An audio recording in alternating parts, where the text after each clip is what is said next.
Hey, Tommy, thanks for joining us. My absolute pleasure. Dude, this is so exciting, man. How you feeling today, bro? I'm stoked. I'm stoked too. All right. So listen, folks, today we have Tommy Rosen joining us on the SHAIR podcast. Tommy needs no introduction. He's the founder of Recovery 2.0, Life Beyond Addiction, a yoga teacher, addiction recovery expert, the author of Recovery 2.0, Move Beyond Addiction and Upgrade Your Life. What an absolute honor it is to have you on the show, Tommy. Man, thank you again for joining us. Well, thank you, Omar. It's honestly my absolute pleasure to be here. Well, good. I got to tell you, man. So a little bit of a backstory, just so you know. So the podcast has been around since 2015. Guest number 24 is Nikki Myers.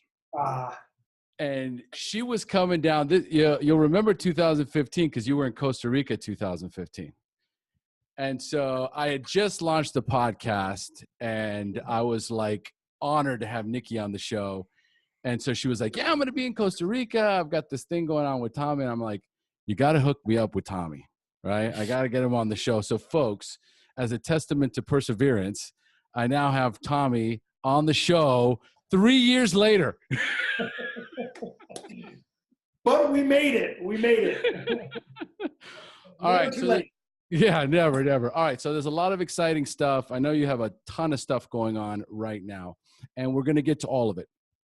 Because here's a man, Tommy Rosen, who has, what Tommy has built is a name synonymous with recovery and with yoga and with wellness and mind, body, spirit, the issues in the tissues, right? And so I do want to get into that, but I want to talk about what it was to get to where you first launched, right? I want to talk about the Tommy Rosen that was doing cocaine and doing heroin and like rock bottomed his life, because the SHAIR podcast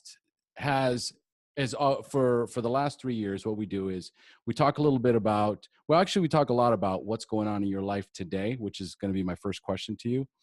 But we also, I'm going to unleash you in a little bit so you can tell your story. And that's what our listeners want to know. They want to know what it took, because so many of my listeners in the SHAIR Recovery Network, it's a private group, and in there's 5,000 members.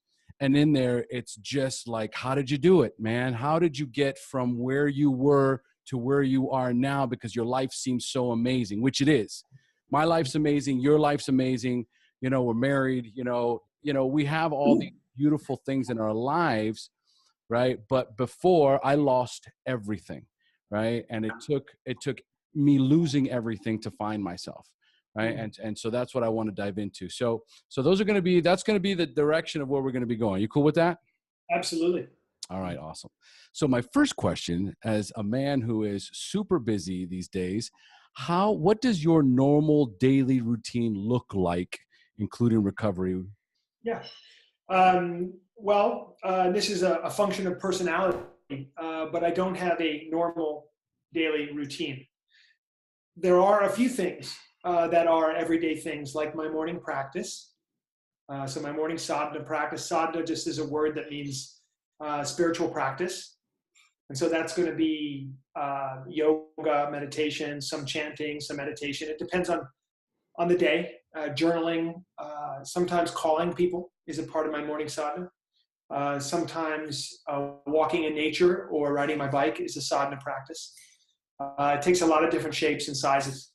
But some dedication to a practice that brings me into connection with myself before the day gets going and its momentum, and I haven't already established myself in myself, which is the first order of business any day. And then, there's just, with Recovery 2.0, we work in sort of projects, we work in cycles. So right now, for example, we have the big conference coming up June 6th through the 10th. It's our 10th online conference, and it's very exciting for us, and it's also a tremendous output of energy and work and coordination to make it happen. And so we work in chunks like that. So right now is an intense time. The day today is going to be podcasts and me interviewing other people as well, and then a large amount of communication with my team to make sure that people are learning about the opportunity that we're presenting, which is a free opportunity for anybody to participate in this conference. So that's what's going on right now. You know, in the summer, we travel a lot to festivals and conferences. We have our annual Kundalini Yoga gathering in the summer solstice in June 21st. That's a lot of fun for us in New Mexico. We travel internationally to India and Costa Rica, as you were mentioning earlier. Yep. So we have a very rich and varied life, which is, you know, sometimes working very, very diligently and focused. Other times more a different kind of a flow, if you will. Always, you know, recovery is number one for me in my life, for sure. Everything comes from my spiritual dedication to being a person on a path of recovery, which for me is really just a path of discovery. I like that. I like that. Yeah, so I love to eat really well. So food and the eating of really healthy food and exercise is a part of almost every day for me. So I play tennis, I hike, I mountain bike, do a lot of yoga. And those are the things that I really, really enjoy the most. Spend a lot of time hanging out with my incredible wife. And that's a huge joy and blessing for me in my life. And that's a little snapshot of me. A little, right. Well, and which is why I asked, because it's just so much. And I like the word, you know, chunks, right? Because you have to break it up. There's so much throughout the year, all the different events, right? And so you have to shift the energy, you know, accordingly and appropriately. But the most important thing is to always maintain that routine that allows you to get centered, get connected, right? And connect with spirit and with a higher power. My next question, which you've already kind of touched on, but it's one of the more important facets of my recovery, which is spirituality. So what is it particular that your practice is for maintaining that relationship with your higher power on a daily basis? That's an incredible question. Not an easy one to answer quickly. So I'll just take a little more time with it. Absolutely. My understanding of the way things work, both on the seen and unseen level, has shifted a lot over the years. My openness to ideas and concepts has grown over the years. My willingness to listen more deeply and my capability of listening has grown over the years. The practices that I've engaged in, from 12-step recovery all the way to yoga and meditation, these practices have unlocked the ability to see and to relate with the parts of life which are less visible, if you will. The spiritual side of life, just simply meaning the part of life which is more subtle than the physical, is not some form of theory for me. It's as real as you and me speaking with each other right now. And the way I would break that down for anybody listening or watching is to simply say, I am speaking right now. My words are carried on my breath. If I wasn't exhaling, I wouldn't be able to speak. Just the simple fact that my brain can emit electrical signals, which you can't see, which run through a series of 72,000 channels in the body called nadis, which are your nerve endings, your nerve channels, that those messages can be released that allow me to think, to create words, to put them together in a way that could make sense to somebody else and to consider these ideas. And that the fact that that's all carried on the breath in a nanosecond, that is what I'm talking about when I talk about the more subtle parts of our life that we can't necessarily see, but we want to learn to relate better with those aspects. Addiction is a very gross form of relationship. The more we recover, we move from the gross into the subtle. That movement from the gross into the subtle, that's inevitable for everybody, if you pay attention. And the movement to the subtle is where the joy is and where the action is and where the appropriate response to life can take place. The hanging on to addiction, the gross, part of life is to stop one's natural evolutionary flow. To stop your natural evolutionary flow is against the natural evolutionary impulse of the universe. That is to say, the universe doesn't like that. You know that because it's painful. You're very clear on it because your life goes into the toilet and you end up being in so much pain because you've tried, without knowing, you've tried to stop the evolutionary flow of the universe, and it doesn't work out well for you. So in the world of spirit and spirituality and ideas around God, to me, I'm happy to share what my belief is about God, but it wouldn't be anything more than just my belief, and my belief is only going to work for me. And however, when I hear other people's beliefs about God, it's interesting and provoking, and sometimes it can be uplifting and elevating for me and point me in the right direction. So I will just say this. I used to have an external concept of God. There was God, and then there was me and everything going on with me. Through yoga, through spiritual work, through reading, through being around very wise people who could help guide me, and also around whom I could be influenced and uplifted, exalted, you might say. From hanging out with people like that, my understanding of God completely shifted to a God that included me. That if I was really going to talk about God, which is everything, it's allness, it's oneness, how could I exclude myself from that picture? I mean, I'm a part of the universe. I'm here. So I must be, on some level, there must be God threaded through me, just like through you and through everybody and everything. So the famous quote from Kundalini Yoga, from Yogi Bhajan, is, if you don't see God in all, then you don't see God at all.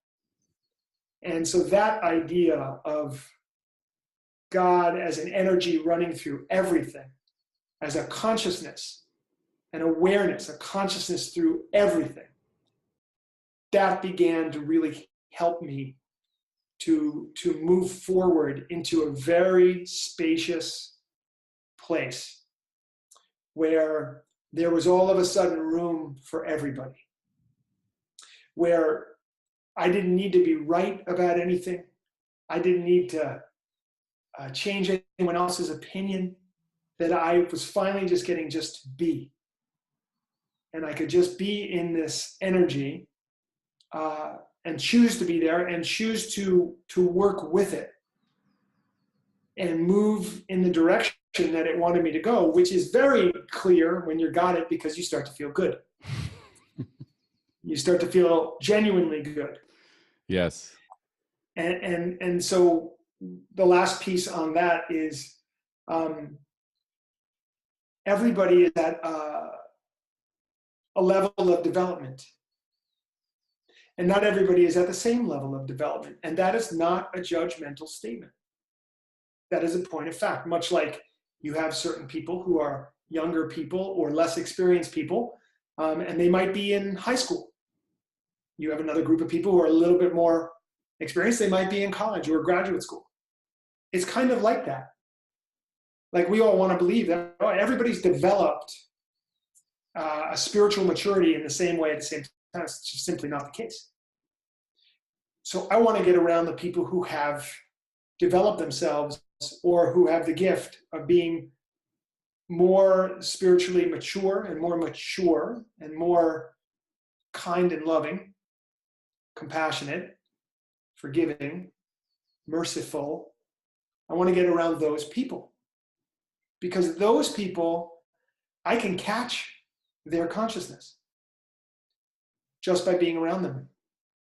Because consciousness, now we're talking in the spiritual realm, it's not something you can grab onto or hold or smell or taste. It's just there. It's consciousness.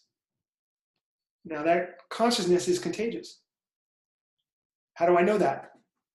I know that because when I get around these high people, I start to feel better. I start to be uplifted. And when I get around incredibly negative people, it's not that they're bad people. It's just that they're stuck in something. And when I get around it for a long period of time, if I don't have a good boundary up, I can get drawn down. That's how I know consciousness is contagious, and I know that I'm susceptible. I'm susceptible. I'm vulnerable to it. So I have to be careful, and I have to make good choices. Who am I going to be around? What am I going to look at with my eyes? Am I going to, watch the news? I just don't do that. It's just a dismal, horrendous journey into pain and suffering about which I can do nothing. So I have to watch that. Or I could open up my computer and watch a really uplifting piece of spiritual content. Or if I'm interested in music or art, I can put some mental attention towards becoming a better musician or a better artist. I can learn something. Or I can learn a new language or learn a new particular chant or mantra that I want to study, which brings about a really positive effect. And by the way, it also works my brain in really great ways. So this is all just to say that my relationship with the unseen has grown and grown and grown and shifted over the years. And for me, it's become the most important relationship. It's the relationship, the vertical relationship, that is responsible for all the horizontal relationships here. Do you understand? Yes. So that's the one that we have to get in order so that this ends up working out as well. And that certainly not the way I spoke or believed or thought or could speak about when I first got sober 26 years ago. No. I got to tell you, for those of you listening, Tony just lulled me into a bit of a trance right now with this beautiful expression of his personal relationship with spirit, because that's what it is. It's his interpretation, a perfectly described interpretation of what it is to be connected with spirit, what it is connected to be part of the universe, and a lot of which is what we all have inside of us. We all have this inherent connection with the divine. And I love that, if God does not love one of us, he does not love any of us, right? In that sort of a context. And it's why I asked the question, because to me, it's been one of the most important. It's the guiding force within me that when I'm lost, when I just can't seem to find my way, right? And I just sit in silence and I ask and I connect and I allow myself to be guided, the answers, they come. And so there it is. It's inside of us. It's all around us. And I love what you were talking about too, when it comes to being around the right people, right? We feed off of, especially when we're as open as we are, right? We are constantly connecting with people all over the world, all the time, on a daily basis. And we recognize when they're taking energy, or energy is being taken from us, instead of us receiving energy, because it is. You either are receiving, right? You are either receiving energy, or your energy is being taken away. And it's so important to recognize that. So my next question, because you said 26 years, my next question is, when is your anniversary date? You have 26 years. When is your actual clean date? I'll have 27 years on June 23rd. June 23rd. June 23rd, coming right around the corner. I love it. Yes. 27 years. So now what we're going to do is we're going to go back in time and briefly tell us, the first question is going to be, how old you were the first time you drank or used drugs, and more importantly, how did they make you feel? Well, the very first time I drank was when I was 13, and I drank a bunch of beers, maybe 4 or 5, which for my little frame at the time was quite a lot, and I had no reference. I certainly wasn't trying to hurt myself or to obliterate myself. That was not the thought. I was excited, and I wanted adventure, and I wanted something different, and I was really exploring. And it knocked me right on my ass, just those 4 or 5 beers. I just remember waking up the next morning. And my clothes, I had all my clothes on. I just fell onto my bed, thank God, or maybe somebody put me there. And we were just kids messing around, 13 years old.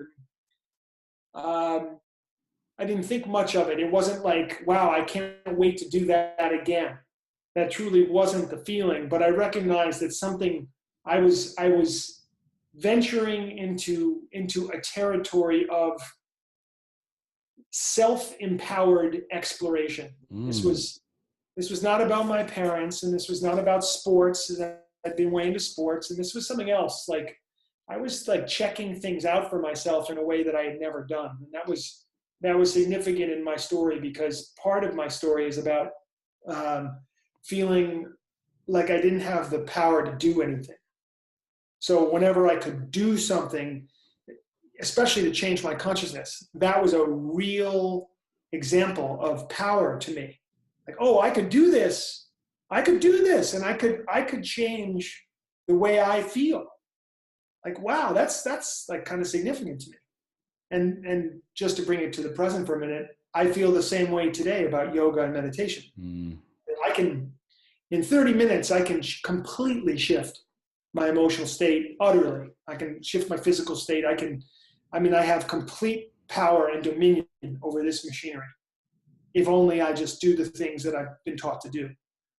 So that's exciting. That's very exciting to me. But that first time was that. And then the second time, unfortunately, I had this terrible alcohol poisoning event where a friend and I sat down and just decided to play head-to-head quarters, just bouncing a quarter into a cup, drink a shot, bounce a quarter into a cup, drink a shot. And we just, these two little 13-year-old boys, we polished off a bottle of Smirnoff vodka and then another quarter of another bottle inside of an hour. We just crushed it. Yeah. And it was so fast that we didn't really realize what was happening until it was too late. And that time, that was the last time I ever drank in that manner again. In my entire career of drinking and using drugs, I never went back in that way. It was probably because of that experience that I did not become a hard liquor alcoholic. Did you end up in the hospital? Didn't end up in the hospital. I was just throwing up for a good 12 hours. Yeah. As was my friend. Ironically, I was telling this story to a mother the other night who called for some support. It was Mother's Day. When I woke up from this thing, it was Mother's Day. My mom came in to find the room painted with my vomit. I want to give you a good, clear. We got the picture. We got the image. Yeah. All right. 13 years old. And so that was that. And again, I wasn't trying to hurt myself. I truly didn't know better. And once I had learned that lesson, as I said, I never went back to that particular place again. But what I did do was I discovered marijuana. And that was the thing that I had been looking for. That was the thing. That did it. That made me feel a level of relaxation, but still awareness, like I'm still with it. But like that anxiety that I had grown up with, the hyperactivity, the constant movement, that was a big part of my life. The sports and sport cards and television and movies, and like everything was up. Excitement was the thing for me. That's what it was going to be. Up. Always the uppers. Always the uppers. Later on, it would be cocaine and all of that. So, marijuana was the first thing that I found that helped me to control something that had been bothering me, that I didn't even know it had been bothering me until it was taken away. Right. Once it was taken away, oh my God. So marijuana became, for me, it was a 10-year love affair. And it wasn't always love during those 10 years, but it was a 10-year affair. And then at the end of it, by the end of it, I had started to get into some very, very hard hard drugs, where the idea of recreational drug use had gone by the wayside. And Okay. now we were Right. into the cocaine and the crack and the Well, before heroin. we get there, right? Yeah. Let's do the linear scope. All right. Sure. So I'm going to turn the show over to you now, Tommy. I want you to tell us your story, the battle with drugs and alcohol, the wreckage it caused in your life when you hit rock bottom, and then finally your journey into recovery up until today. So Tommy, take it away. Okay. Well, so that was the beginning. You know, to feel a part of a community. And what I mean by that is, for me, it was the community of people who were smoking pot like me. To have my first connections with girls around marijuana, to discover music and art and things that I never would have looked at myself, but to be exposed to these new ideas, because I was so sheltered and so closed down as a kid and so confused and so hyperactive. I mean, the only thing that I could conceive of doing was playing sports. And there was just nothing else. There was nothing that could captivate me or hold my interest. Sports were the biggest impact that I felt in my body. That was like that release and that excitement as a child of playing baseball and football, soccer. Like, I was just into all of it. And, you know, there was just, this thing was going on at home, which I would just label as tension, stress, worry, fear, anger, bitterness, and sadness. Was like, that was just what was going on at home. And so I started to get away from that. And I started to find like love and connection. And, you know, when I started smoking pot as a teenager, I remember like part of our crew, like I would hug my friends. Like we would hug each other. I mean, guys, Mm-hmm. you know, like me and my best friends, my running partners, like we just, you know, when you saw each other, you gave each other a hug. And that was like the first time, like outside of my father or like, you know, a family member, that I ever was like, oh my God, I get to hug somebody. And there was nothing sexual or weird or gay or not gay. It was about it. It was just two people coming together and being like, hey, what's up? I totally relate to you. Boom, hug. I'm like, wow. It was great. It was so great. And so there was this like new thing going on. And then there was music. There was reggae music. And there was Bob Marley. And there was Peter Tosh, and there was culture, and there was, I mean, it goes on and on and on, from Dennis Brown to Gregory Isaacs to, I mean, really went into it. And then there was, you know, the Grateful Dead.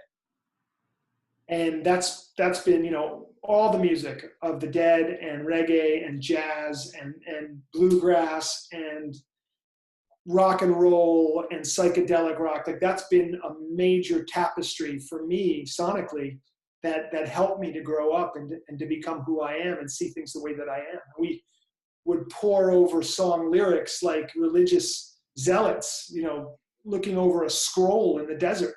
Like that's what we were like. It meant everything. And so I started to get into this. I started to develop a community. And that community of young kids happened to be a community that completely embraced drug use. That was just a part of what was going on. If you didn't do it, you would not be attracted to us. We would not be attracted to you. It was simply a part of what was going on. It was a part of our experience. And I try not to vilify that. There was neither good nor bad about it. It's just what was going on. And it's what we had at our disposal. It's what made sense to us at the time. And, you know, we all came from relatively challenged home situations, some of us more than others. And many of us had identity challenges and identity issues as kids. but we were inspired by the music, and we were inspired by the drugs, and we were inspired by each other. And so there it was. That's what it was in the early and the mid 1980s. Travel around the country and having the time of your life. Like, it was just very high highs. That's the way I would put it. There was no calmness to any of it for me. It wasn't very few moments where I felt calm, but I felt high a lot. And I felt excited, and like I really had the sense that I was part of something that was important. And that was always important to me as well. Purpose. Why am I here? What am I a part of? What do I want to be a part of? And so all that went into just a continuing exploration of pursuit of a high, which we just tried to never come down from. And that is at the crux of my addictive process. So even, I wrote about this in the book, but even the Grateful Dead, like, it got to the point where later on, when I was really into drugs and not the best drugs, and I was struggling, and I started to like not realize that I couldn't really stop even if I wanted to, I'd go to Grateful Dead shows to get high from music. Mm-hmm. And if the music wasn't on that night, I would be disappointed in an enormous way. Like, it wasn't like, oh, the band wasn't really on tonight. I was like, well, God damn it. What am I here for? Ah! Like, it meant so much to me. And when I would get off from it, you'd be like, the heavens would open, and you'd feel a momentary relief and release from what was becoming a really painful life. And the choices that I was making, where at one point it was about exploration, now the shift was this. I'm no longer exploring. What I'm doing is I'm trying to recreate a feeling. And I'm trying to recreate it over and over and over again. I'm not interested in something new. I'm interested in having a high like I've known before, because I know nothing else, and I'm unwilling to experience anything new. Now, that is what I was speaking about earlier, about trying to stop your evolutionary process. I'm on the treadmill.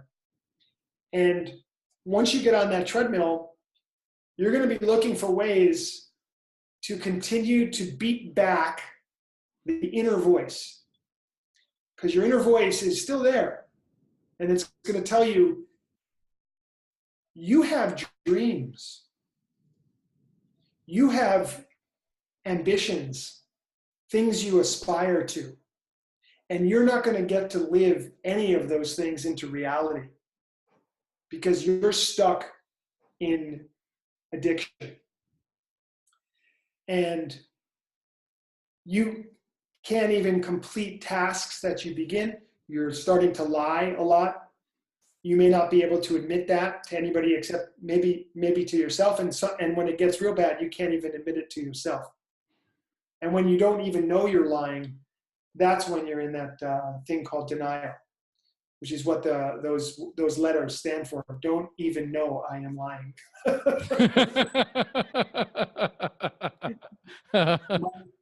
Minus the K. But that movement away from being able to tell the truth is also a telltale sign that you're in serious trouble and you've got to right the ship quick. And that happened to me. And when you get away from the truth and you get away from your family, you get away from yourself, you get away from what's meaningful in life, the pain gets worse. Mm-hmm. And now you're looking for a way to solve a bigger problem. You're no longer working on solving the problem. The problem is the underlying causes and conditions of the challenges of your life. But you're not working on that problem anymore at all.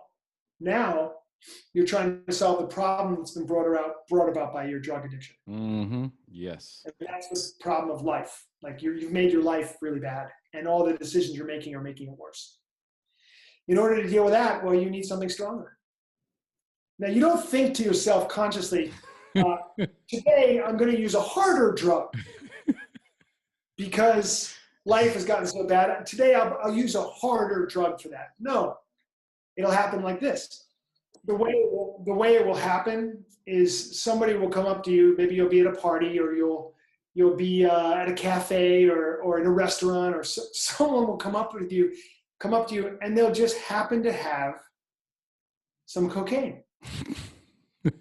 They'll just happen to have OxyContin. They'll just happen to have Adderall. They'll just happen to have some benzo. Or they'll have something that you haven't tried yet. And because there's pressure mounting in your life, you're going to say, yeah, I think so. Even though, I had said to myself, I'm never going to do cocaine. I had seen people, for the first couple of years of college, I'd seen people do cocaine, and it didn't look right to me. It really didn't look right. I'm like, wow, there's weirdness around that. And there is weirdness around cocaine, and for good reason, because it's a really awful drug. And see, I'd watched so many movies glamorizing it, I always got stuck in the beginning, and for whatever reason my brain always disconnected from like the horrific endings, right? But the beginning was always like, God, that looks like fun. Yes. Well, that's the thing about cocaine is for me as well. The first night that I stayed up all night doing it and experienced the horrendous pain of a nervous system that can't calm down, and you can't sleep, and you're plagued by the worst negative thinking imaginable. I said to myself the next morning, I will never put myself through that again. But there were another 100 to 200 nights coming. Easily. And every time pay the same price. And just be like, after a while, you're like, wow, I guess this is what they mean when they say problem. This is a problem for me. Although even at the end, I couldn't say that. I couldn't say those words. But the point is that I never intended to become a cocaine addict, a heroin addict, a marijuana addict, an alcoholic. It was gradual. And at first it was what I needed. It did something for me at first in the exploratory phase, but because I never developed as a human being, I never developed passion and interests. I never explored the world, and I wasn't inspired as a kid. The drugs became the focus. Drugs became the focus of life. And so I didn't get to have a life. And so the thankful thing is that at 22 years old, by this point I had been doing a lot of cocaine, smoking it, and I've been doing a fair amount of heroin. I reached that first bottom, that bottom of desperation. And it was waking up in Boulder, Colorado, and at the end of a 3-day cocaine run, I owed a drug dealer a lot of money. I had nobody, and I had no connection with my family. They had by no means abandoned me, but I just wouldn't let anybody near me, and they had no sense of my life other than they were pretty clear I was in trouble, but they didn't know the details of it. Right. And I picked up the phone from a place of absolute desperation. I have no girl, no credit card, no money, no place to go, no purpose. I don't know where to go from here. I have no next move. And so I called my father. And as he had always been, he was there for me. And his tears, actually, on the phone that day, I said I would not go to treatment. And he said, you have to go. You have to go. And I said, I'm not going. I'm not going. I'm not going to be one of those people. I'm not going. Not me. Not me, not me, not me. And it's a miracle. It's a miracle. But I felt my dad's pain and suffering, and I saw myself through his pain and suffering clearly. And I was like, all right, I'll go. These days, whenever I hear somebody or see somebody who's in the throes of alcoholism or drug addiction, and I think how far, I think how difficult it is to get sober, and how I never would have unless I had no other move.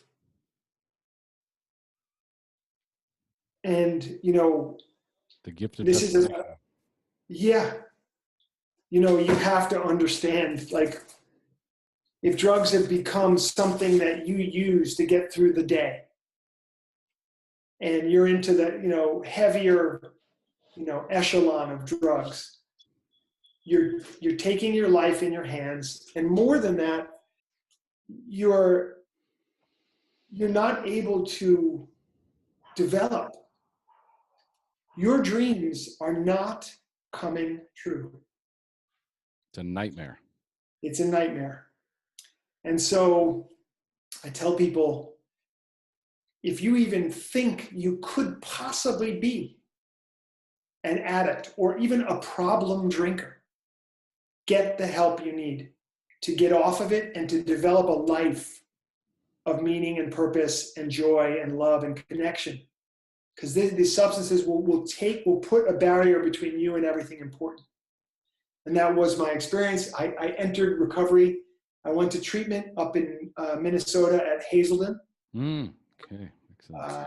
I was 22. They put me in the young people's place. It was like everybody under 25 was in this place. And it really was one of the most incredible things of my life. And I didn't feel that way when I got there, but in a couple weeks, I did feel that way already. I could see, I was like, wow, this is, like, I'm not going to admit this to anybody, but this is incredible. I'm not going to tell anybody that The ego, man. but this is really something. I'm learning a lot, and I'm starting to unravel what happened to me, and why I behave the way I behave, and what's been bothering me so much. And without that beginning, and which, by the way, was the beginning of an exploration of spirituality. So in treatment, we did the 5 steps. The first 5 of the 12, you had to do those in treatment, and then you were close to getting out. So you see, it's like just an amazing. So I got out of treatment. So yeah. So no. So yeah. So now, right? There is this space. I'm 22 years old. I'm in Hazleton, right? I'm starting to have my first spiritual awakenings, right?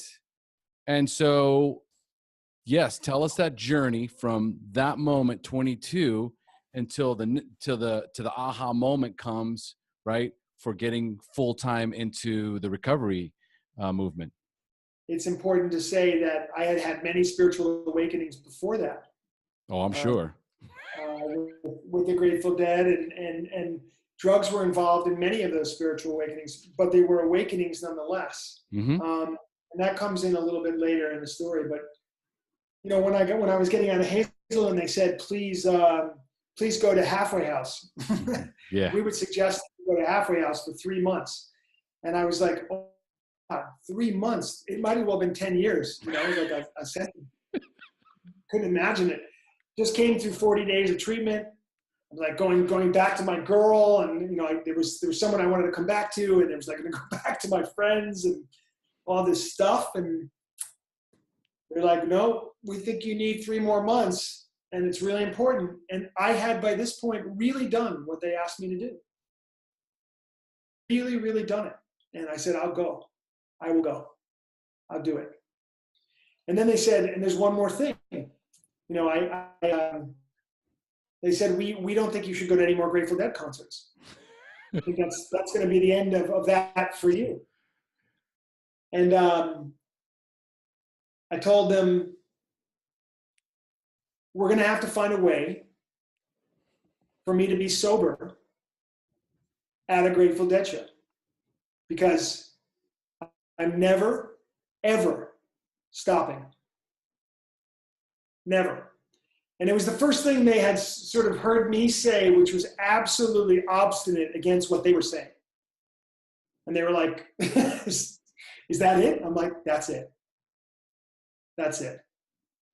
And that very same year, an organization of deadheads, of sober deadheads, formed itself into what's called the Wharf Rats. And they met at every concert in between the first and the second set to have a meeting, so that you could be sober and have a meeting at every show. And so for the next 5 years, until Jerry Garcia died, I was able to go to hundreds of concerts, literally, and participate in that community that I loved so much, completely clean and sober, but still tapping into that joy and that connection with the music and the meaning behind it. And it was just an absolute gift from the universe.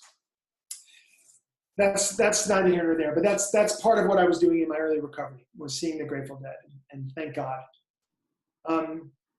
I basically will tell. I'm going to shorten this story because it's a very long tale, but I want your listeners to just get two things here. The problem with getting sober from a place of desperation is that you're going to feel better in a few months. Yes. And that desperation is not going to be there anymore. So the desperation, which was the necessary ingredient for you getting sober in the first place, is gone now. So something else has to take its place, something else that has weight and meaning for you, so that you will stay on the path of recovery. It doesn't mean so that you'll stay sober. You will stay sober if you're on the path of recovery, but the path of recovery means that you're learning and growing and you're dedicated to this unfolding discovery in your life, which doesn't include drugs and alcohol. Well, for me, I was committed to staying sober when I got out of treatment. And I went to 7 meetings a week in Boulder, Colorado. I went back to Boulder, went to meeting every day. But that's the only thing I did. I didn't have any recovery life. I didn't have any community. I just went to the meeting. I checked off that box for the day, and that was my recovery, and then I could go back to my life. And that's called floating. I was floating. Didn't really know anybody in recovery. I didn't let them get to know me, and I didn't take the time to get to know them. So I was still with all my friends who were using, but I was just the kid who was the designated driver, and they all understood that I'd been to rehab, and they actually were pretty respectful as much as in that situation. They didn't want me to use drugs, and they understood that I didn't want to use drugs or alcohol, and so I was just there. So I floated like that for a while, and what happens when you're floating is all of a sudden you start asking yourself, this thought comes in your head, why am I going to these meetings? Like, what was the reason why I need to go to these meetings? I'm sober. It's fine. I don't know, I feel like it's going to be okay. So 7 meetings becomes 5 a week. 5 a week becomes 3 a week. 3 a week becomes 0. And you're just done. I'm no longer a part of 12-step recovery, and in fact, I'm not really a part of any kind of recovery. Mm-hmm. Just kind of floating in my life. I'm going to finish school. I'm a young kid. I'll figure it out. I'll figure it out. Now, what I say to people in early recovery who don't have a plan is, I say, if you don't have a plan in early recovery for staying sober, then you definitely have a plan. Your plan is not to stay sober. That's for sure. You either get a recovery plan or you're headed out. And you need to understand that about yourself. If you're anything like me, that's the way that is. So one day I was at a party and some guys were smoking pot and they offered it to me and I took it. Mm-hmm. As natural as the day I was born. That's how it felt. I knew I was doing something that probably was going to end in tears. I knew that there was probably a reason why this was not a good idea. But I couldn't summon in that moment a good enough reason not to do it. So I just went for it. By the end of that night, I had taken some ecstasy and drank a whole bunch of alcohol. So I really got in with a bang. You know, I went Yeah, right. How long have you been sober until you got to that? I've been sober just over a year. Okay. Just over a year. I made it to a year. That was a big thing, and then I went out. Now, over the next year, a lot happened. I went to Europe with the Grateful Dead and traveled across Europe in 2000. I took a lot of drugs, pretending to many people that I was still sober. There was that whole thing going on. Wow. My mother called me when I was in Europe and let me know that she had cancer. Ooh. She told me, I know you're coming home next week. I don't want you to change your plans. I just need you to know what's going on with me, and we'll talk about it when you get home. And I'm going to be okay. I'm going to fight this thing, and I'm going to win. And that was right around November 1st, 1990. And by March, 4 months later, she died of lung cancer. And all this time I was in and out, sober for a week, try to stay sober, out. You know, sober for 2 weeks, out. Sober for 3 days, out. Just struggling. I don't know what I'm doing. I don't know who I am, what I'm supposed to be doing. I've got some jobs. I'm just sort of, I'm disconnected from myself in the worst way. Oh, yeah. And so after my mom died, my family, they came to me and, they said, look, what do you want to do? I said, you really want to know what I want to do? And they said, yes. And I said, I want to go be with my friends on tour. I want to be with the Grateful Dead, and I want to be with my friends. That's how I want to deal with this. And they said, you should go. You should just go. And I think they understood that, if I'm going to kill myself, I'm going to kill myself by this point. If that's where I want to be, how old was I? Yeah, at that point when they said that. Yeah, I'm 24. 24. No, 23. I'm about to be 24. Mm-hmm. And so I went on tour, and I stayed sober for a number of months. And then the day came at the beginning of June that year where I smoked pot. And then for the next 3 months until I got sober, I was using drugs, whatever I could find. And I actually wasn't able to get high. Mm-hmm. Mm-hmm.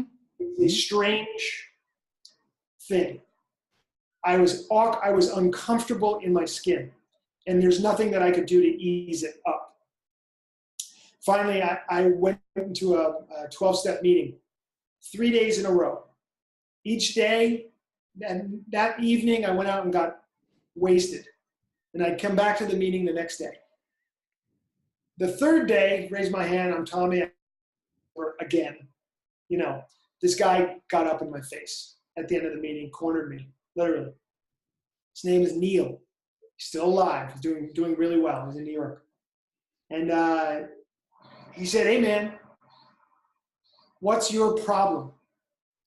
And I was like, what? He's like, that's right.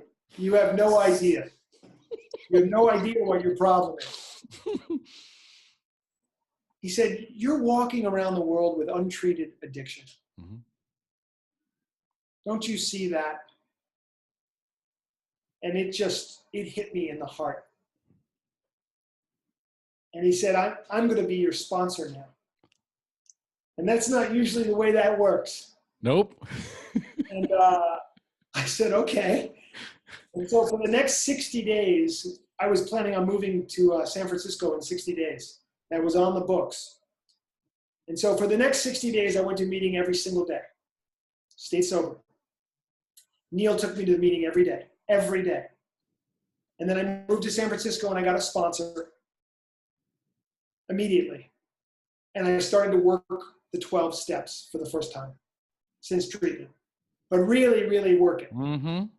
Yep. I was going to meetings every day, going to coffee out with my friends, with sober friends at night, going to movies, going to see the Grateful Dead, going, whatever it was, there was an element of recovery in it, period. Never missed a meeting, never, just in it, dedicated. And I worked those 12 steps to the best of my ability at that time. And I was delivered freedom from drug addiction. Freedom. I got to wake up one day and not couldn't remember the last time I thought about using drugs. That's freedom to me. It's not that you're thinking about using drugs, but somehow you fend it off. That's not freedom. Freedom was, I don't think about this anymore. Correct. I don't care about this anymore. Yes. There's no charge here for me. And I don't care about talking about it. And I don't care if you use drugs. It's none of my business. But I just don't, and I'm really happy about it, and I don't think about it, and there's no middle ground for me. I'm not going to be that guy who goes back and tries to moderate my drinking or smoking pot. I've seen enough. I've learned enough. And I'm done. And that gift was delivered to me through the 12 steps. Incredible. Yes. Yes. So there's the two more things. The next 12 years, the first 12 years of my recovery, I get to experience just about every other addiction that there is. Of course. Everything. Sex addiction, gambling, debting, cigarettes, stress and drama, everything, codependency. I'm walking through these, I'm just a ball of addiction, even though drugs and alcohol have been removed from my life. But of course, because the underlying conditions that caused me to reach out for drugs and alcohol have never been dealt with. And the universe, God, the consciousness we spoke about earlier, wants me to get through this stuff, wants me to figure this stuff out. And so that's what's going on.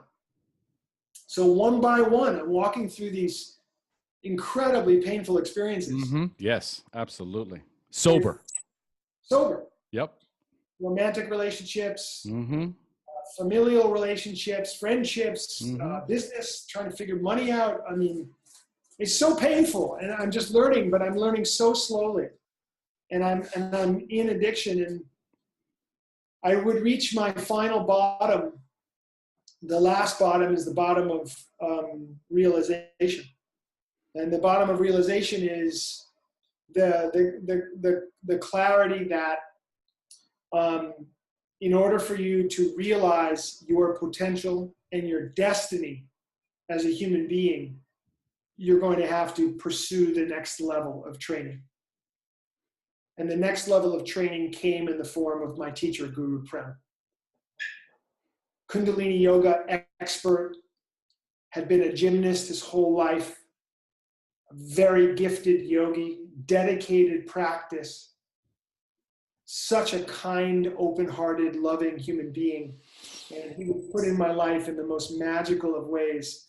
And he taught me how to breathe properly, how to move. He taught me Kundalini yoga. He taught me meditation. He taught me a whole new way of looking at life, of looking at relationships, of looking at people.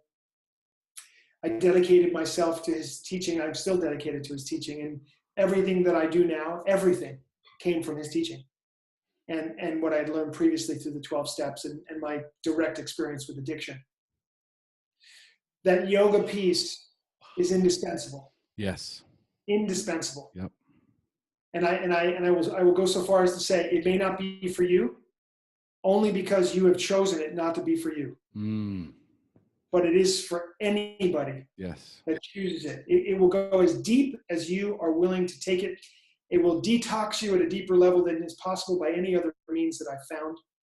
It will calm your mind. It will strengthen your body. It will create vitality. It will create immunity to disease even the disease of addiction. So for me, it's not a give or take. You practice yoga on the path of recovery. The path of recovery is yoga. Yoga is the path of recovery. The 12 steps is an adjunct to the path of yoga. The path of yoga is an adjunct to the 12 steps. You can go up against anything if you have a great teacher and you have a dedication to a path of teachings. It's the opposite of floating. As much as every addict I've ever met hates structure, we thrive within it. We absolutely thrive within structure. I've never met the addict that loved and embraced structure, and I've never met the addict, the recovering addict, that didn't thrive within it when they were willing. It's remarkable. Yes. Yes. So today it's 14 years since I met Guru Prem. My body is healthier than it's ever been. My mind is calmer than it's ever been. And that says a lot, because I still experience stress. I still experience difficult days and hard times because I'm a human being. But there's something I can do about it, and I can do it right away. And there's no question of, if someone said, "Do you think you can get out of anger?" Of course I can. Mm-hmm. Do you think you can get out of bitter resentment? Of course I can. Mm-hmm. Do you think you could forgive somebody who's really done you a wrong turn? Of course I can. Mm-hmm. Do you think you could forgive yourself for everything you've done imperfect in your life? Of course I can. I have a way to do it. There's a system, there's a process, there's teachers, there's a path to follow. And that's the message. And so all you have to do is get on the path and stay on the path for the rest of your life. Wow, man. Just beautiful. Tommy, beautiful, beautiful, beautiful. There's so much, right? There's so much in here. And especially when you're a newcomer, so many of my listeners, so many of the people that follow you are newcomers. They're brand new. And when they hear a message like this, it's almost like, how do you eat an elephant, right? Because there's so much, right? There's so much. And this is where it's like one day at a time. It's one day at a time, because there you were. I was doing some of the math here. So it looks like right around 36 is when you got into yoga, right? I got into yoga a lot before that, but I had a teacher finally to really show me an expanded view of yoga when I was 36. So then there was that time where you started to really shift in a way where, like, once again, there was hope. Once again, first you come into recovery, and a lot like what you talk about, when you come in and you really embrace the program, you'll have what they call as the pink cloud. And sometimes it's 2 months, sometimes it's a year, whatever the case may be. But then what happens after you come down off the pink cloud, and then you start to substitute other addictions, right? And then you deviate, and then there's another journey. And now you come into this very, very mind, body, spirit connection. And so from there, right, when did Recovery 2.0 start to launch, right? And what was that first year like? Because like I think about when I just started the podcast, right? And it was like, I think I'm just going to start a podcast, right? Without any sort of like, it wasn't like I sat down and mapped it out and had a big, like, here's my 5-year goal, here's my 1-year goal. It was like, I'm going to start a recovery podcast because I feel like it. You know what I mean? And I know what that first year looked like. And now it's so much bigger, right? We just over 1 million downloads, 5,000 people in the private group, thousands of people every week listening to the podcast. 3 years later, I've got Tommy Rosen on the show. Woo! Right? So like, it's like things are happening. But in that first year, it was like, I remember, hey, Nikki, can you hook me up with Tommy? Episode 24, when I'm getting like 100 downloads, maybe, right? So tell us what that first year was like, and how you just kind of like how it started and what it looked like. Sorry. Before I get to that, I want to just address the first part of what you said, which is I just laid 26 years of information down in 20 minutes, and that's got to be overwhelming for a newcomer. Absolutely.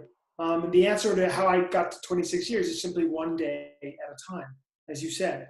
So that needs to be emphasized that, again, different stages of recovery need to be recognized. The beginning stage, you've been desperate and you're changing. Embrace the 12 steps, embrace your program of recovery, get help. That's all you got to do. Just get through the day without picking up, and be working a program. That's all you have to do. All the rest of life will take care of itself. You begin there, okay? Then later on, your life will get bigger.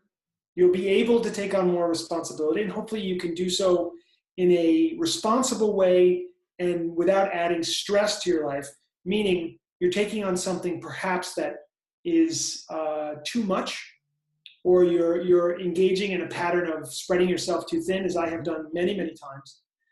So you just want to be mindful of those as life gets bigger choices. But it's one day at a time. And if I can be here from where I was, so can you and so can anybody. And by here, I literally mean here, present, just here, right now. If I can be here, you can be here. And it doesn't take that. It's something that you can access. Okay. So now the first year of Recovery 2.0. I'm on the phone someone's interviewing me, much like you are right now. It's Mastin Kip. Mastin says, love Mastin.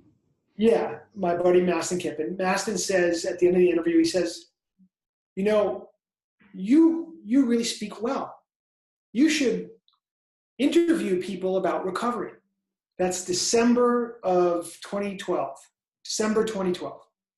And I say, I'd love to do that. I know a lot of people in recovery. I'd love to interview people in recovery. He's like, yeah, you ought to do that. Do a summit just like I'm doing. That was it. 3 months later, we launched Recovery 2.0 March of 2013 with our first summit. 25 interviews that I did with 25 amazing people. And we started to spread the information that had been missing, that I couldn't find anywhere on the internet.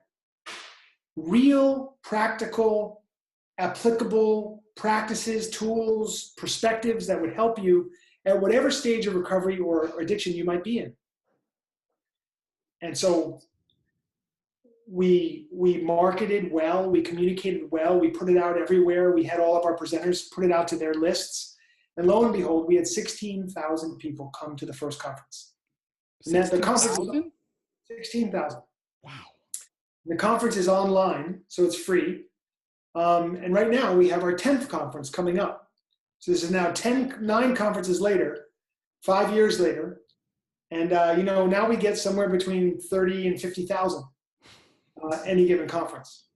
And again, it's all free, so everybody should check in. It's you just register for it. It's r20.com/conference. That's all. So it's the letter R, number 20.com/conference. That's free for anybody. And it just turned out to be the information that people really needed, in many cases, to heal their family, to turn their life around, or to get to the next level in their recovery, like I had to do all those years when I was experiencing all these other addictions. So the idea was simple. We can't just focus on addiction and recovery. We have to focus on life. How are you using your body? How are you using your mind? How do you pass your time? What is your program of recovery that gives you time to do your life? What's your path? What food are you eating? Most importantly, how do you get to bed at night? How do you wake up in the morning? And so we just brought experts in who could help people to build an extraordinary life at every level, to heal, to learn, to grow, to experience joy, to have relationships of meaning, to understand that we all make mistakes and how to come back from those mistakes. So that's the information that we've been putting out. And now over 1 million people have seen our videos, which is very exciting. Yes. We've had thousands upon thousands of people write us and tell us how important the work is. So on top of that, we also do a coaching program. And now we finally have a membership site where at r20.com, where people can join our membership and access our entire library of teachings. From 250 interviews that I've now done, to yoga classes, meditation classes, nutrition instruction. We really cover every area of life, and you can access that. We also, everybody gets together in our community every Monday night online, and we either I or another teacher will present a topic, and then we do Q&A. That's 52 Mondays a year. So we really keep people together in a process, engaged, and that has made all the difference. Beautiful, beautiful. So, folks, just so you know, while Tommy was talking, I was looking at my schedule here because I know that the conference it starts over here on June 5th. June 6th. It's okay, June 6th to the 10th, right? Yes. Okay, June 6th. One day before the conference begins, we'll send you a link. Okay. So they're going to send, so Tommy's going to, I already registered that. I'm reading just off the email that I registered on, right? Yes. So June 5th, we get a link, right? But I'm looking at my schedule so I can launch this thing sooner than later.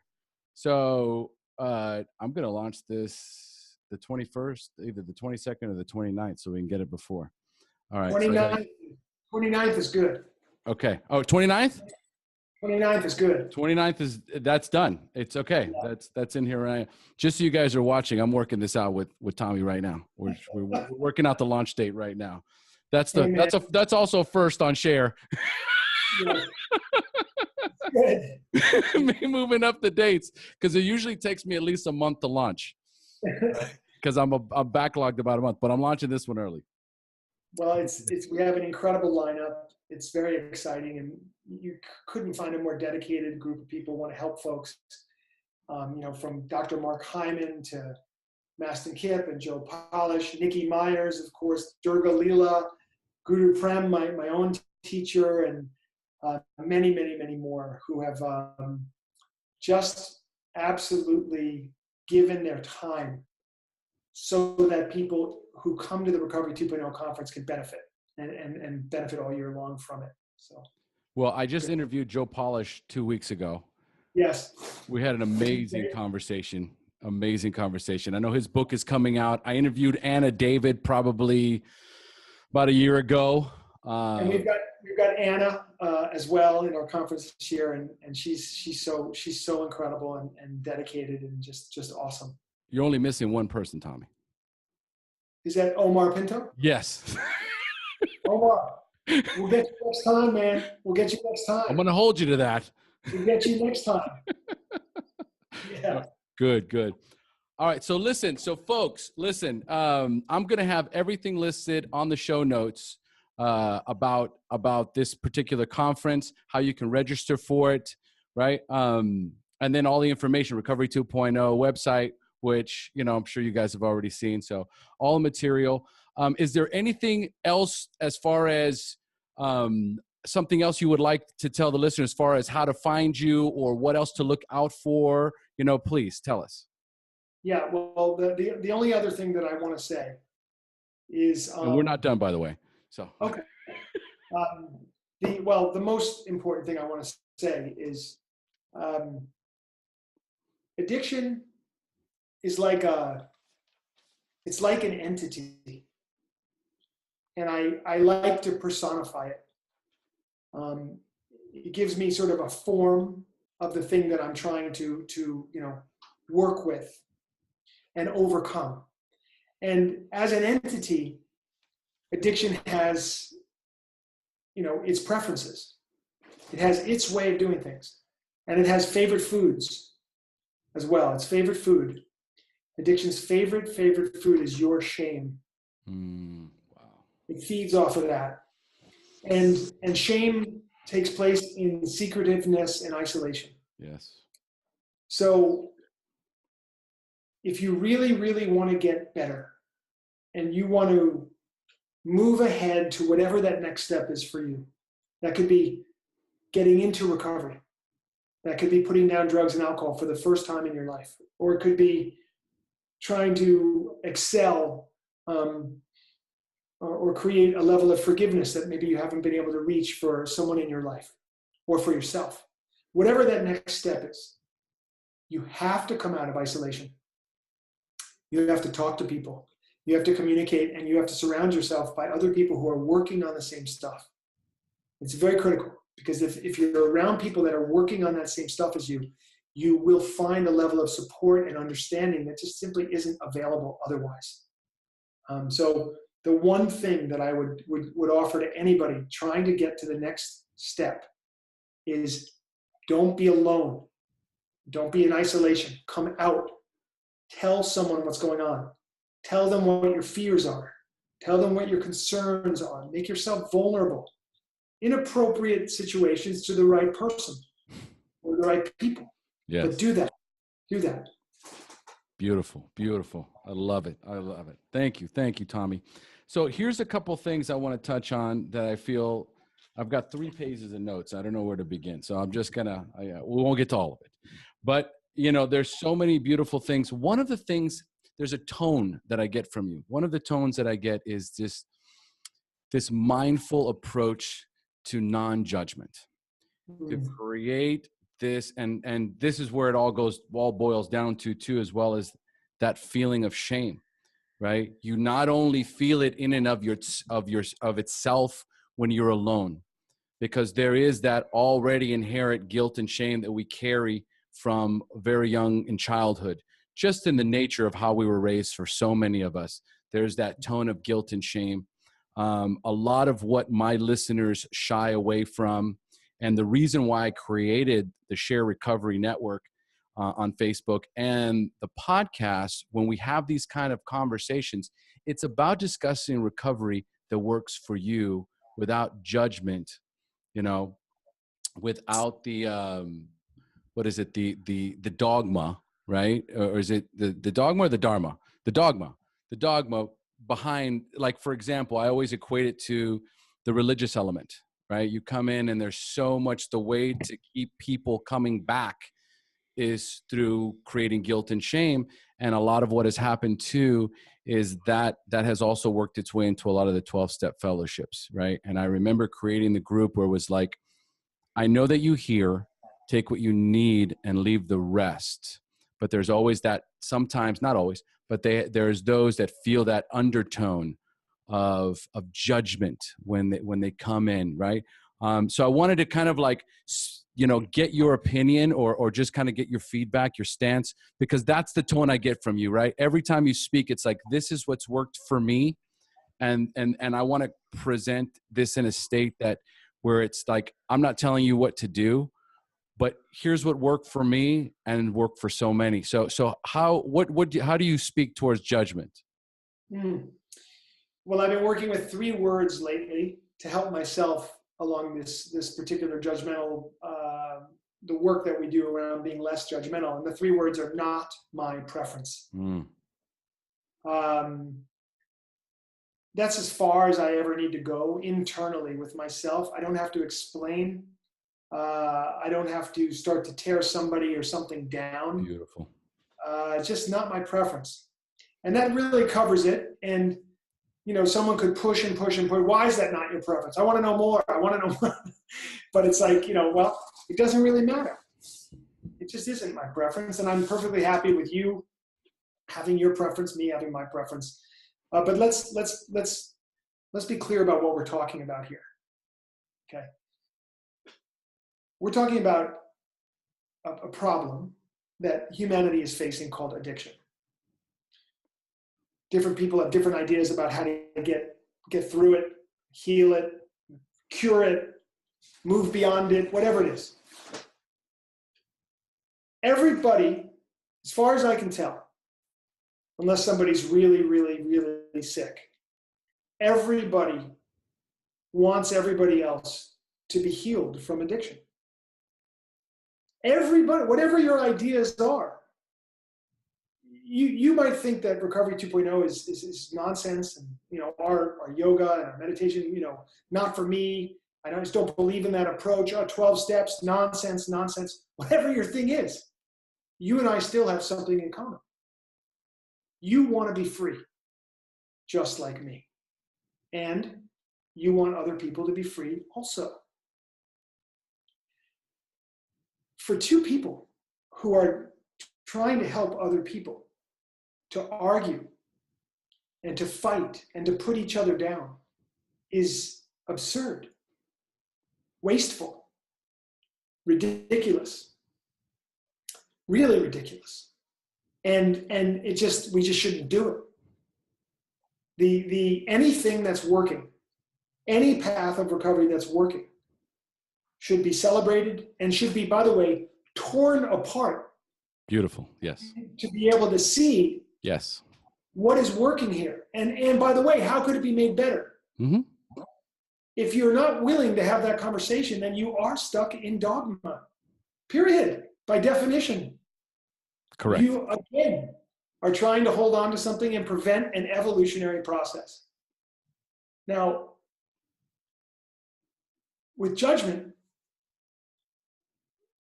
judgment is we all judge all the time. And judgment is different than condemnation. And I think when people say, don't judge me, I think what they mean really is don't condemn me. You know what I mean? Because to say don't judge me would mean literally don't look at me and consider anything that you see about me. Don't make any judgment about me. And it's like, well, that's an impossible thing to do. I'm a human being with eyes and ears and a nose and an intellect. And if I'm going to look at you, by just naturally, that's what's going to take place. Is I'm discerning. Yeah. Like if I look at a person on the street and they happen to be a 6'5", curly-haired white dude with funny-looking pants, funny to me, and sneakers, funny to me. That's what I'm seeing. From where I am, that's what that is. Doesn't really mean anything. I'm not condemning that person. I'm just a human being. They're a human being. I'm using my eyes, my ears, and I'm discerning what's going on. You wouldn't want to give up your discernment. No. Condemnation. Another problem. That's another issue.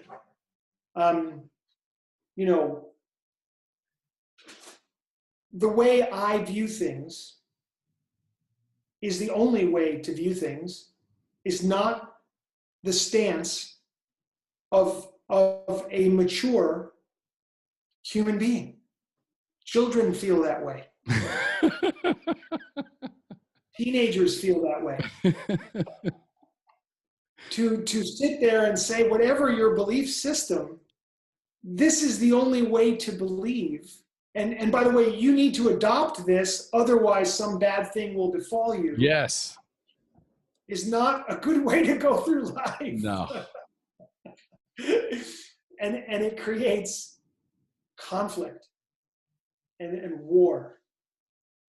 And it creates divide and division between people.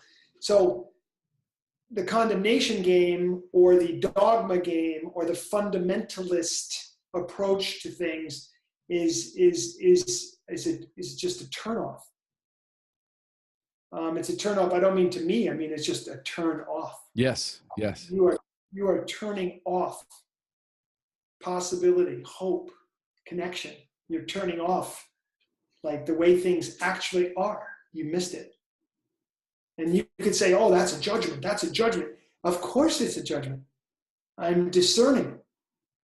I'm discerning what is attractive to me versus what is not.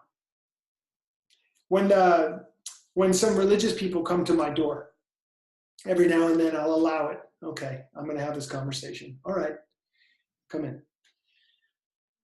I'm here. I'm here. We're here to save you. Essentially, is the undertone of it. And the way that we're going to do that is you have to adopt our perspective. If you adopt our perspective, and you can have this amazing inner transformation based on our perspective, you'll be saved. I'll say, well, wait a minute. I was born into a family and a culture and friends and that was seeing things differently than you. We believe differently than you believe. Right. That's why we're trying to save you. So let me get this straight. What are you saving me from? Well, not to be too dramatic, but we're saving you from hell, eternal damnation, hell. And I'm like, well, let me get this straight. Let me get this straight. So I'm born Jewish, and I'm going to go to hell unless I figure out that being born Jewish, there was a problem with that. And so if I change and I shift over this other thing, then I won't go to hell. That's right.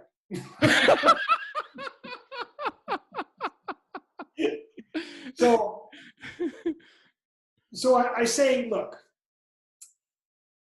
I'm not interested in changing your opinion about any of the stuff that you're talking about, but I just don't see it the same way.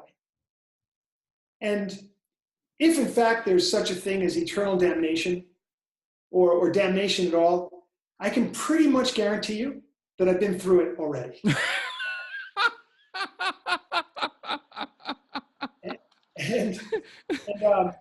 and I'm not living in the concern of going back there.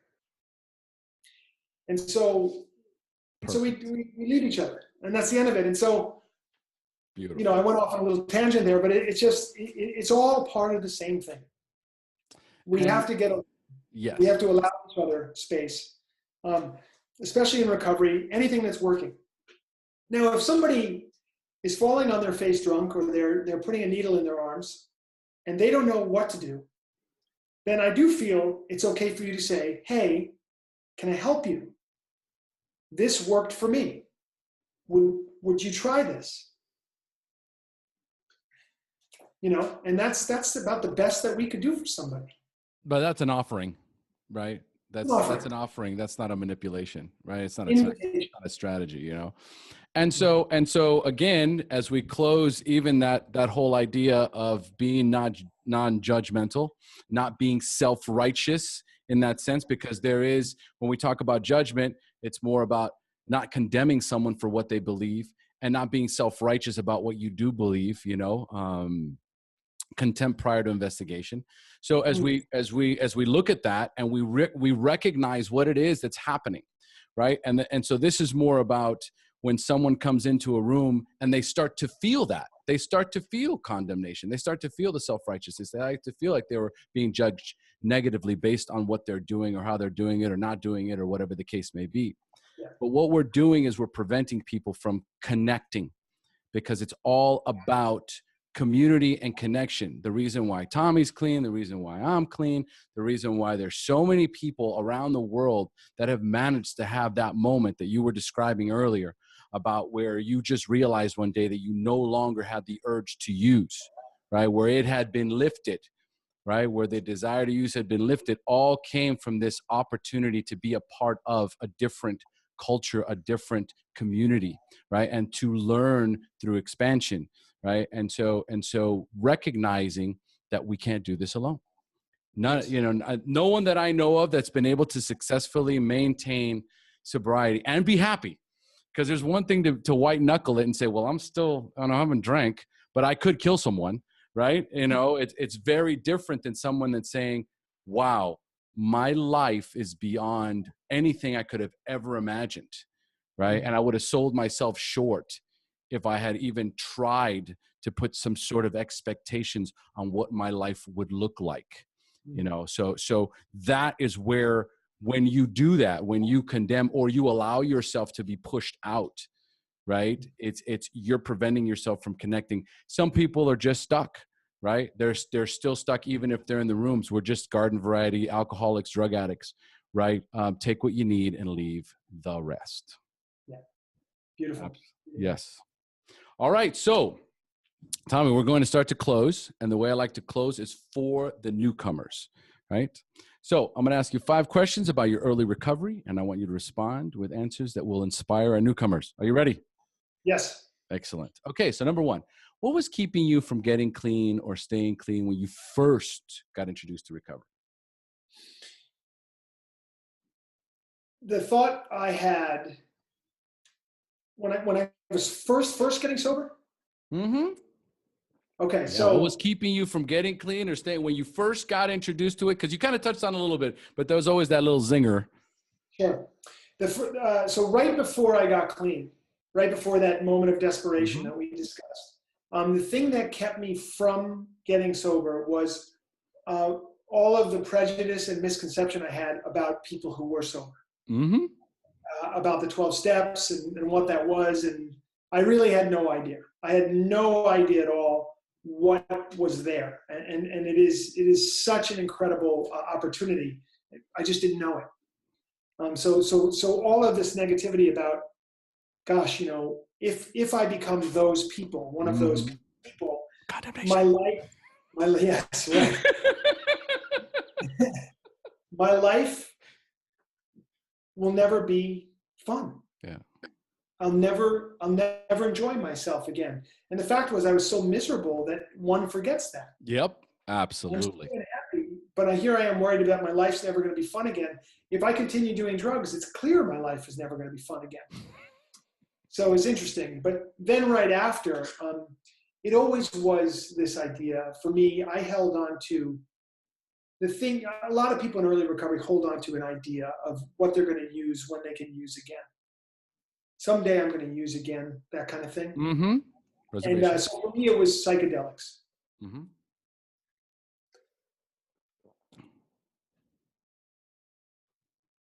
Uh-oh. Psychedelics at some point. Okay. Can you hear me? Yeah, yeah. That just froze for a minute, but we're back. So with psychedelics. So for me, the thing that I was holding out on was someday I'm going to use psychedelics. And that's, I've had such powerful experiences and, wow, like what's wrong with, cleaning out the pipes every now and then. And that was the thought for the first sort of couple years. Someday, someday, someday, someday. And the beautiful thing that took place was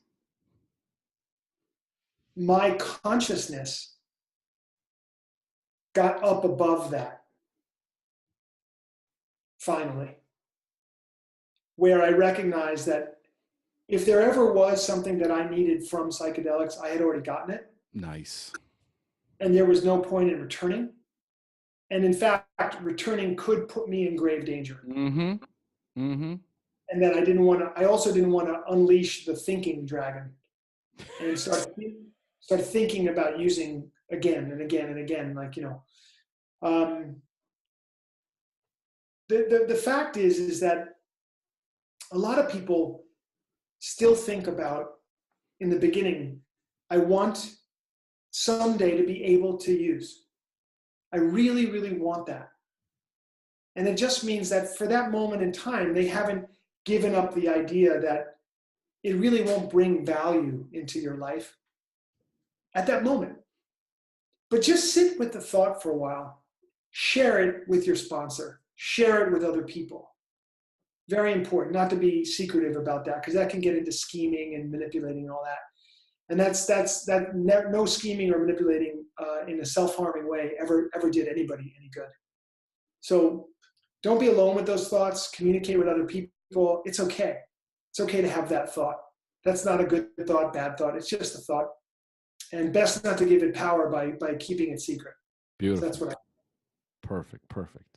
All right. So, Tommy, tell us, at what point did you have a spiritual awakening, that aha moment in recovery where you accepted that you were powerless over drugs and alcohol, but for the first time had developed the hope that you could recover?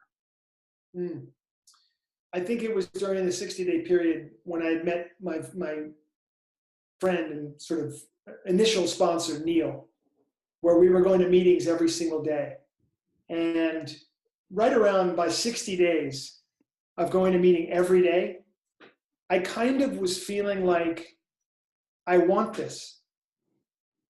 I actually want this. And I hadn't wanted it before. It was something I had to do, or it was something that was forced upon me through circumstance.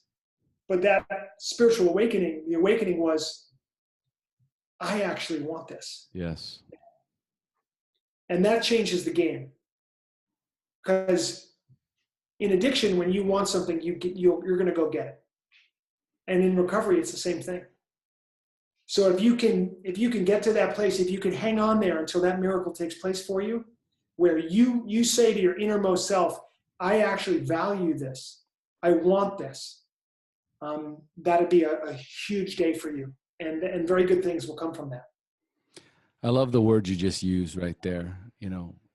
Value, right? Getting value, because it's a powerful word, and it really taps into what we're doing here.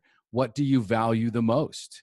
Right? And is this, if you can't find value in this, then that's where we can begin as well, right? Just having that conversation of what is it about this that you can't find value with, and what can you still find value out there? And it's almost like just trying to chunk down to find out what it is until we can kind of, find what the higher purpose is of each one, right?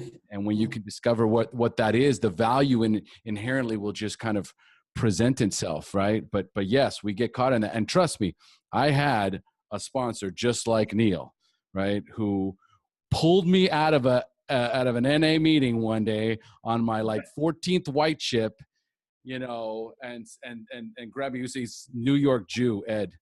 And he, God rest his soul, he passed away a few years ago. But the man saved my life. And he grabs me, pulls me outside the room. He's like, Omar, what are you doing? I don't think you're done yet. You still got to watch. Did you drive here in your car? I don't know. 14, I don't know. What are you doing? I don't know if you're ready. Right? And I just remember I don't know if it was reverse psychology. I don't know what it was in that moment, but I was like, no, Ed, I want to go in the room. I want to do this. And he just looked at me and goes, okay. Right. And I got to tell you, man, that I remember I said, Ed, will you sponsor me? Man became a father to me. And it's just those huge, wonderful epiphanies. Just give yourself that grace. It's happened to so many of us. And it's not that we didn't butt it. It was, you're fighting it. And I'm just here. I'm just going to be here for a year. And I'm just going to do it for a little while. And I'll just do this, but I won't do that.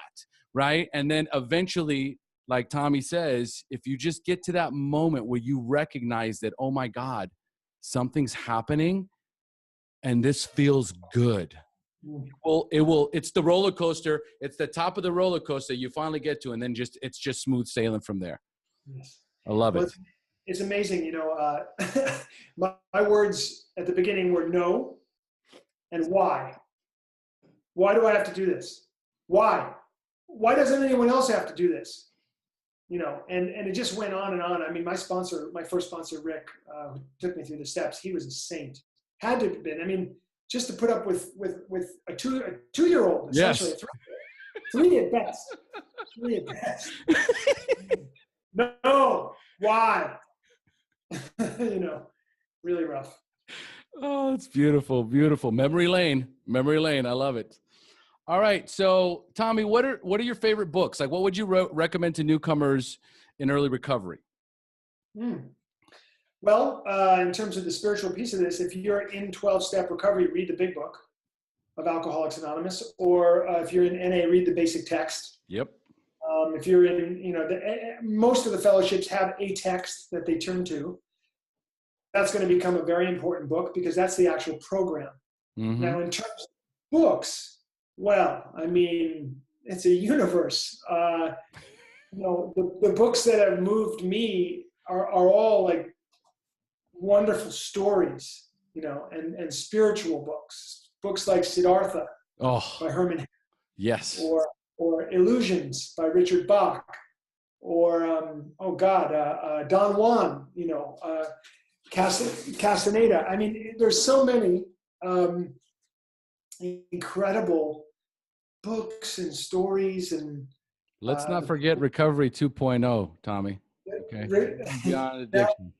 If we're talking about that book, Recovery 2.0, I mean, definitely pick that up. There we go. In recovery, in modern day recovery, I mean, God, there's so many self-help books which are helpful, and there's so many personal development books, which are helpful. And you just also the world of podcasts, what you're doing here, and there's so much information and value. And then of course, audiobooks for those of us who have a hard time reading and finishing a book. We're in a world where it doesn't matter anymore. You can just be in your car or Yep. on the subway and whatever the deal is, and you're listening and you're taking good information. Gosh, yeah, that's a tough one. I mean, the books that always, the poetry of Rumi Yes. or Hafiz. This is all timeless, and then there's the whole yoga library, the entire yoga library, and I mean like all of the Kundalini books, all of the books by Iyengar, Light on Yoga, Light on Life. It goes on and on and on. All those are the books that most interest me and pull me in. Beautiful. Thank you. Thank you. All right. So number 4, what is the best suggestion you have ever received?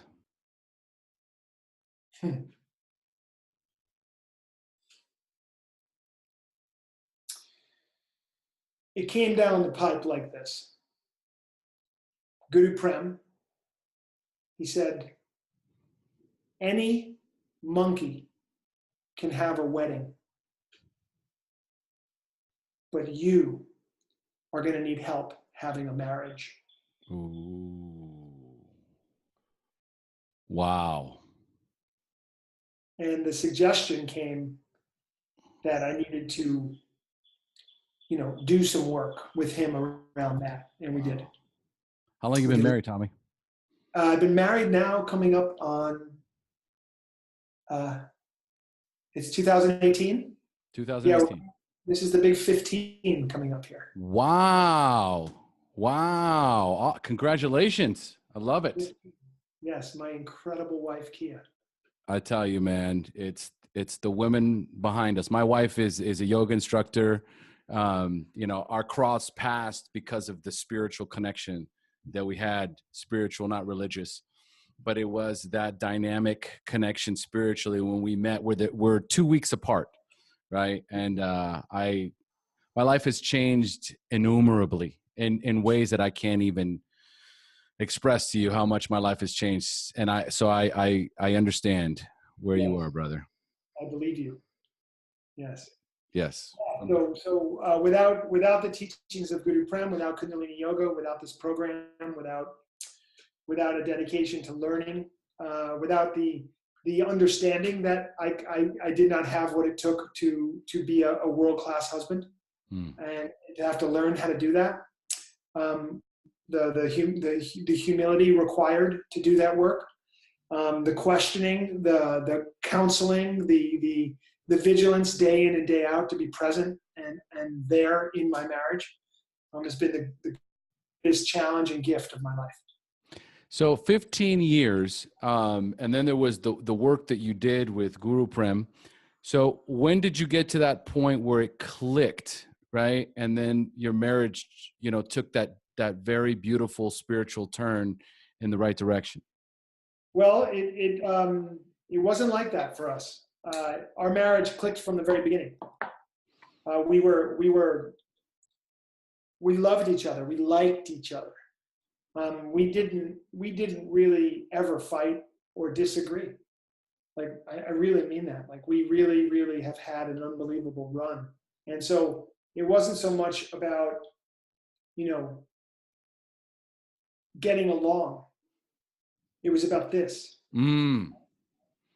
It was about the mind, my mind.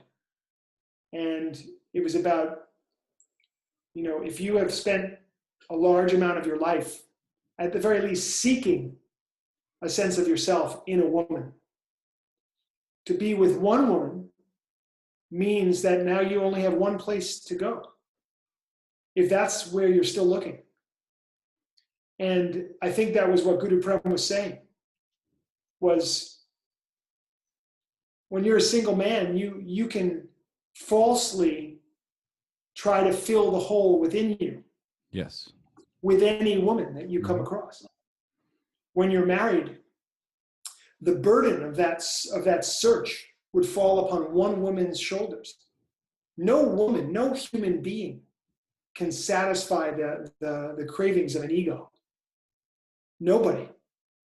And so that means that as a man, I had to change and stop looking for my own fulfillment in another person. That has been a 15-year, an 18-year process with my wife. It's ongoing even now as I'm continuing to learn and grow, and so is she. She, of course, has her own stuff to deal with and her own process and her own deal. That's the thing, it's two people coming together.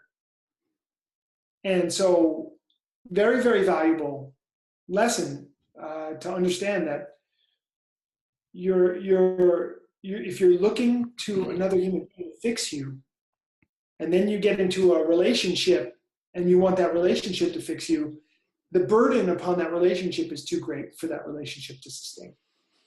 And it's going to come out sideways. So that's a calling for everybody to do the work they have to do to connect with themselves first. And to really, really dig in and to understand your completeness, your connectedness, your wholeness before you get into marrying somebody. Yes. And if you're already into that, don't worry about it. You'll have a chance to work on it now from within the confines of that relationship. So yeah. I'm so glad I asked you that question. Oh, it's so beautifully put, man. You know, I mean, there is once again another elephant, right? There's so much in there, but folks, if you can connect with what Tommy's saying, just finding what you're seeking is inside of you. You cannot find that within a relationship with someone else, with a substance, with money. Nothing outside of you is going to satisfy the ego. It has to, you have to connect with spirit and find what it is internally that you're seeking. It's absolutely beautiful. Beautiful. Okay. So finally, number 5, if you could give our newcomers only one suggestion, what would it be? Yeah. I mean, I feel like we've given it, which is primarily just not to be alone with your thoughts. It's the number one. In 26 years of my recovery, it's the thing that I've been best at, I think. When I get into trouble, I'm aware of it. And I take action right away. And action for me is to speak to my teachers. And that could be a sponsor, or that could be a teacher of another form. But it's somebody who's wise and compassionate and can hear it, and who has good counsel. And I've just been good. I mean, I really, really mean, like, listen, my life is a beautiful and successful life. And it is not successful by my efforts alone. It's successful because of my teachers. That's not me being modest. Without my teachers, I wouldn't be here. End of story. That's it. Beautiful. So you need a teacher. Don't be alone. You need a community. You get a good teacher and a good community, then you have every reason to believe you're going to overcome this addiction thing one day at a time and get to live an extraordinary life, a unique one for you, the one that you were supposed to live. Beautiful. Oh, man. And that is how we're going to close. Tommy, thank you so much for joining us. Thanks, Omar. I'm grateful, man. So much love. Thank you. Yes, so much love. All right, folks, we have now reached the end of this amazing episode. Thanks for joining us. And as we say here in Costa Rica, pura vida. Pura vida. Nice. And that's a wrap.